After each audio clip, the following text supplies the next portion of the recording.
Welcome to TV Africa News. Hope you had a beautiful day. This is Africa Today. My name is Nahawa Kajura, but first are the headlines.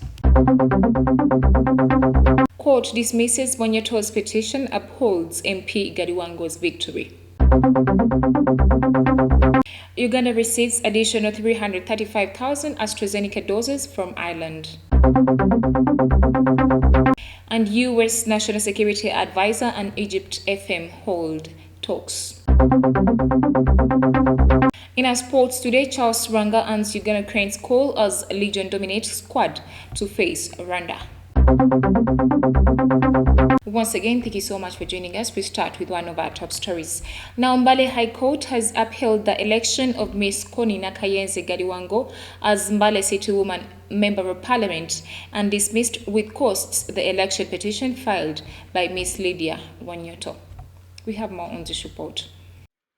After the January 2021 general elections, Miss Wanyoto, who was the ruling National Resistance Movement flag bearer in the Mbale City Woman MP race, refused to concede, arguing that the electoral process was marred by widespread fraud, allegedly orchestrated by Miss Gadiwango and Electoral Commission.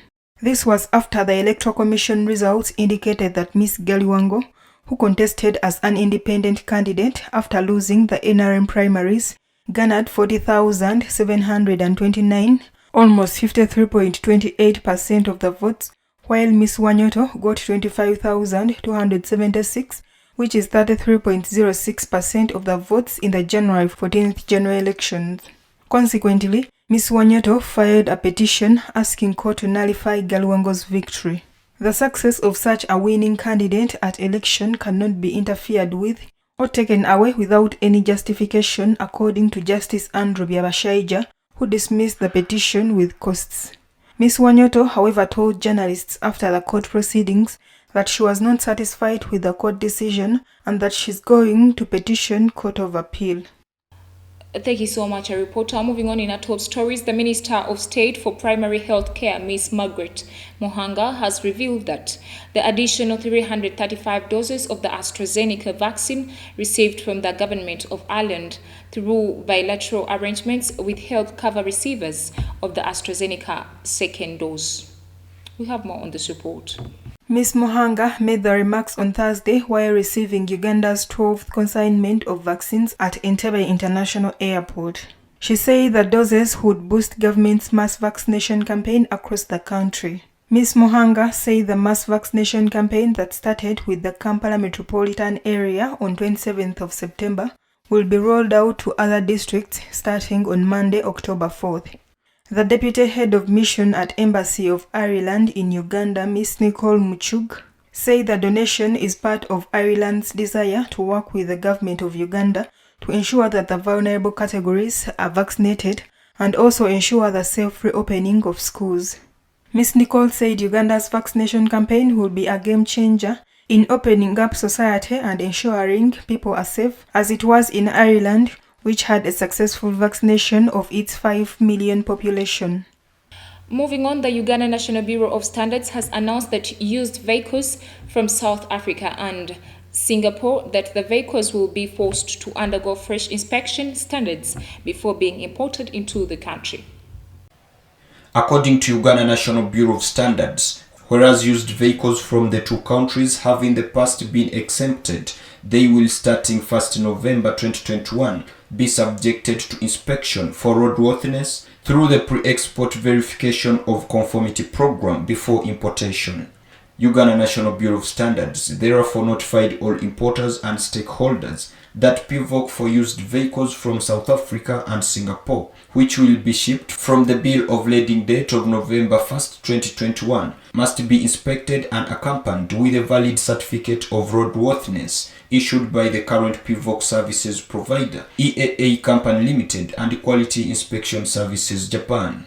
Currently used vehicles from the United Kingdom, Japan and United Arab Emirates undergo fresh inspection before importation to Uganda, and according to Uganda National Bureau of Standards, this remains uncharged. In 2017, Uganda National Bureau of Standards introduced fresh inspection for used vehicles imported into the country from selected countries. The exercise is done by EAA Company Limited and Quality Inspection Services Japan at the importer's cost. Thank you so much, our reporter. We take a quick break. We shall come back with more news.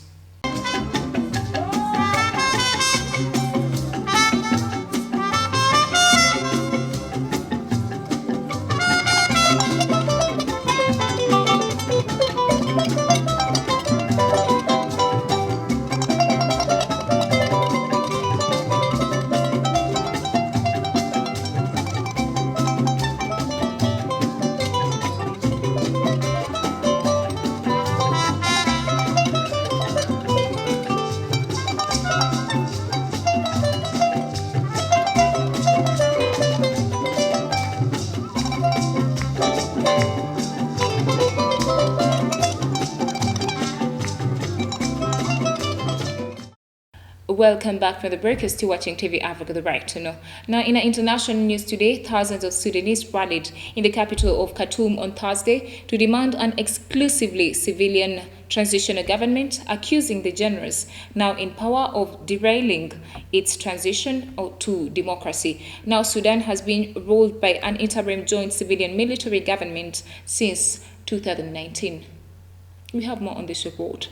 The military ousted long-time autocrat Omar al-Bashir in April that year, following 4 months of mass protests against his rule. Months after al-Bashir's toppling, the ruling generals agreed to share power with civilians representing the protest movement. On Thursday, demonstrators waved the Sudanese flag and chanted pro-democracy slogans.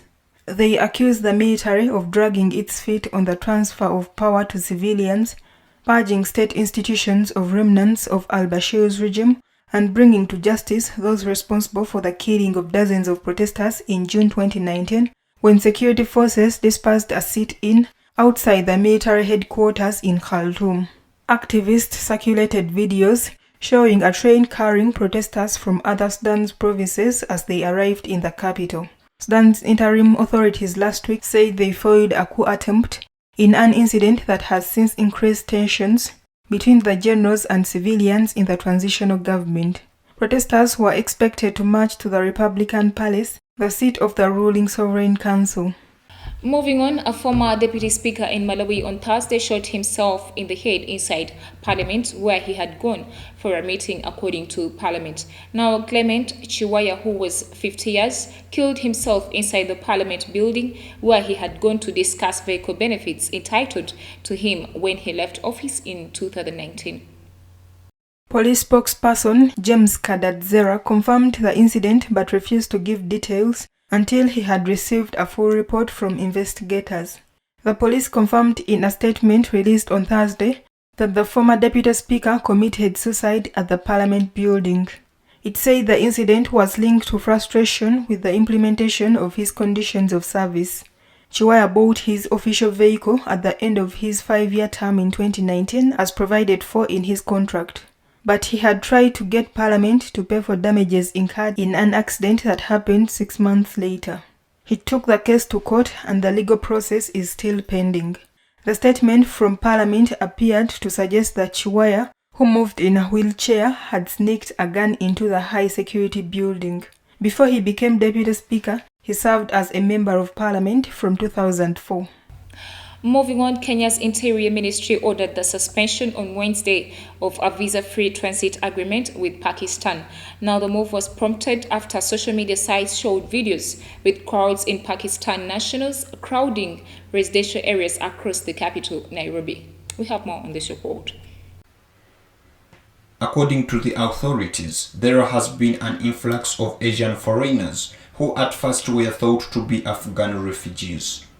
Interior Principal Secretary Karanji Kibicho ordered the police to work closely with the immigration services to crack down on illegal foreigners. In a statement, Kibicho said, the majority of these travelers have originated from Pakistan and have valid transit visas to Saudi Arabia that are issued on arrival. Going forward, the government will restrict the number of foreigners transiting through the country to levels that do not pose a risk to Kenya's national interest.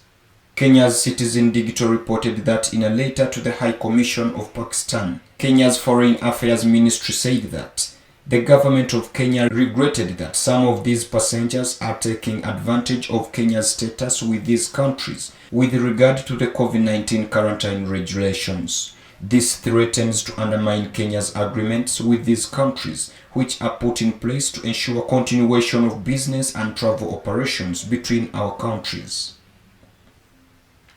Well, thank you so much, reporter. Moving on in international news, U.S. President Joe Biden's national security advisor held talks on Wednesday with Egypt's president that focused on regional tensions and the ties between Washington and its Mid-East ally, the Egyptian leaders, according to officials. The meeting in Cairo with Jake Sullivan came as the Biden administration presses Egyptian President Abdel Fattah el-Sisi's government to stop his crackdown on dissent. The U.S. announced earlier this month it would withhold $130 million in military aid to Egypt over human rights concerns. Egyptian Foreign Minister Sameh Shoukry attended the talks, which came after Sullivan paid visits to Saudi Arabia and the United Arab Emirates for talks focused on finding an end to the war in Yemen. El-Sisi's office said in a statement that talks also addressed efforts to revive peace negotiations between Israel and the Palestinians amid rising tensions between the Jewish state and the Hamas military group. Well, thank you so much, reporter. Africa Today takes a quick break. We shall come back with the business news.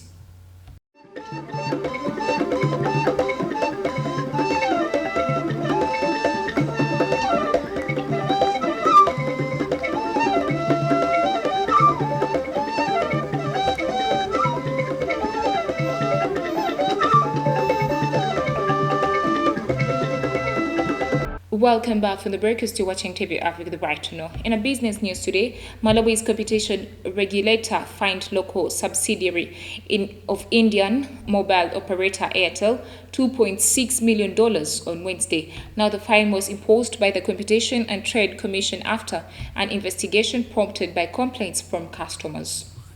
We have more on this report.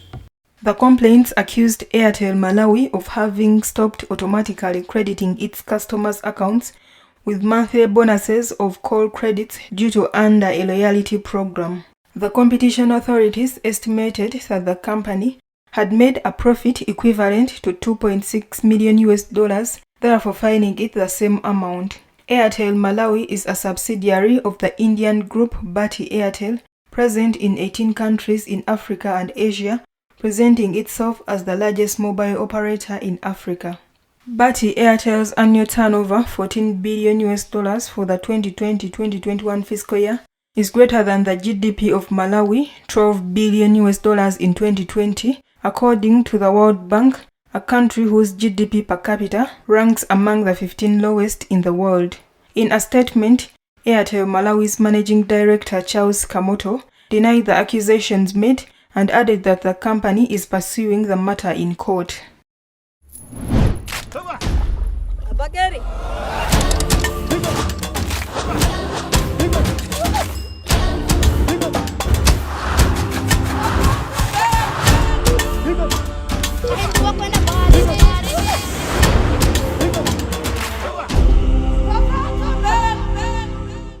Away from business, in our health news today, the head of the world's biggest free trade area has described the global intellectual property rights system as outdated, saying it is constraining Africa's industrialization. Now, the plea was made in Johannesburg after attending a conference on post-pandemic economic recovery and trade hosted in his home country. Take a look at the story. Wamkele Men, Secretary General of the African Continental Free Trade Area, say that COVID-19 pandemic has shown that the IP rights regime is outdated, particularly for Africa, and urged that if Africa wants to defeat these viruses, it has to relook at all these questions of compulsory licensing. He added that if Africans have an intellectual property rights regime that enables Africa to produce vaccines without being in violation of World Trade Organization law, it's really what they have to do. The first COVID-19 vaccine producing facility in Africa opened this Wednesday in Algeria, producing the vaccine Sinovac developed by China. This month, the Algerian authorities announced a plan to vaccinate 70% of the population by the end of this year. Changing the intellectual rights regime is essential for the future of Africa, according to Wamukele Meni. Just over 4% of eligible Africans have been fully immunized against COVID-19, compared to more than 60% in rich nations. South Africa and India are among the countries pushing for a temporary waiver of intellectual property rights in order to boost vaccine production in developing countries.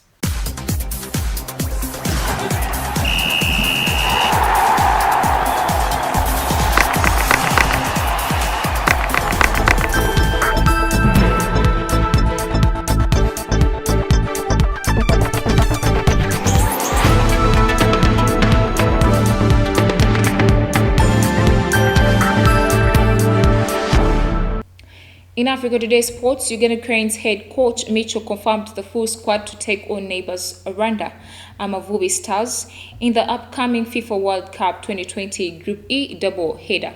Now in total, there are 32 players, with 23 locally based from the Star Times Uganda Premier League and only 9 in the Diaspora Leagues. We have more on this report. Kampala Capital City Authority forward Charles Neymar Lwanga is the latest locally based player to be added to the team. Charles Lwanga is a former sports club Villa forward who is a student at St. Mary's Boarding Secondary School, Chitende. Lwanga has been on the radar of Mitchell for a long time. His latest 2 goals from Kampala Capital City Authority in the build-ups this week against Entebbe Soccer Academy, where KCCA won 4-0 at Works Playground, as well as one against Uganda Cranes in the build-up on Thursday, galvanized the call-up. Other players include Uganda Revenue Authority goalkeeper Nafian Alonzi and Express Joel Vama Mutakuwa. There are 2 right-backs in Innocent Wafula of KCCA Uganda and Paul Wheeler of Vipers Uganda. This implies that TP Mazembe's Joseph Benson Ochaya, who was part of the Ethiopia, Kenya and Mali games last month, has been sidelined.